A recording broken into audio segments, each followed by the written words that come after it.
aussitôt décidé au cours de sa session extraordinaire de prendre les contacts avec les forces politiques et sociales pour les ramener autour des valeurs sacrées de la République, le CENSA est passé à l'action.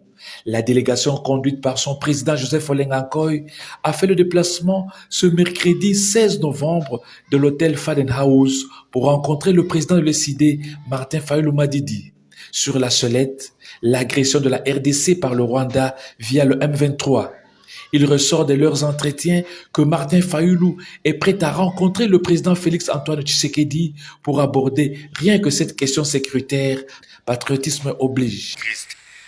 À des hommes, il n'y a pas de résurrection. Donc je pense que ce qui est fondamental, est que nous sommes venus parler de la République démocratique du Congo.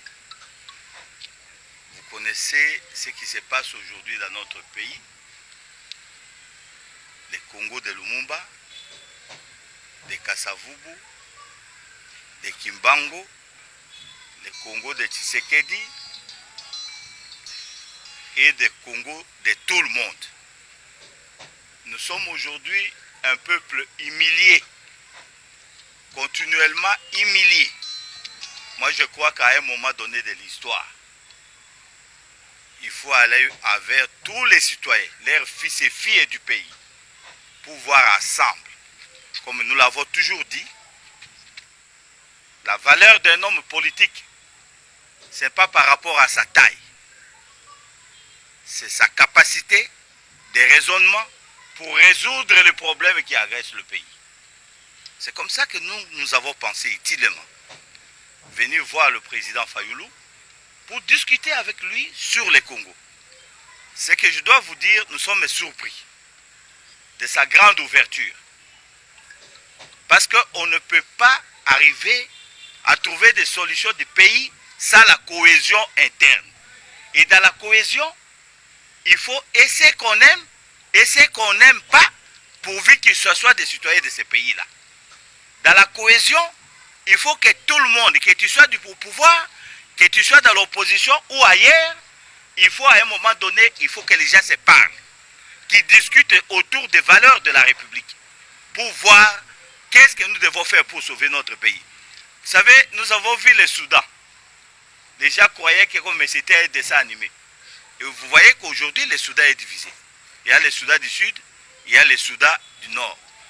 Vous avez vu la Yougoslavie, comme d'autres pays ici en Afrique, qui ont le même menace que nous, comme Lumumba le disait dans son discours des années 60, que l'Afrique et le Congo ont un destin commun, inévitablement lié.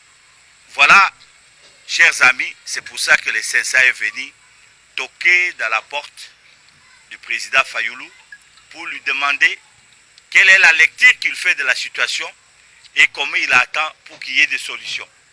Il nous a donné une très grande ouverture, une très grande ouverture. Le président Fayulu l'a déclaré haut et fort pour l'intérêt de la République.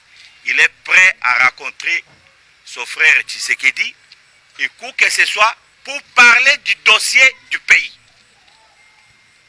Pas autre chose, il n'a pas parlé du partage du pouvoir, il n'a pas parlé de quoi que ce soit, mais qu'on parle du pays. Et je crois que c'est la plus bonne nouvelle que moi j'ai eue. Et je crois que ça sera quelque chose que l'opinion pourrait être content de voir les deux frères, les 3, les 4, les 5, les 8, les 10, les 20, qui peuvent être ensemble pour parler du Congo. Voilà pourquoi nous sommes. Peu avant, l'équipe de Joseph Olenga Nkoy avait échangé avec le président honoraire du Sénat, Léon Kengo Adondo, qui a mis sa riche expérience d'homme d'État au profit de la paix à retrouver dans le pays. Il faut dire que le CENSA entend poursuivre sa démarche auprès d'autres acteurs actifs du pays.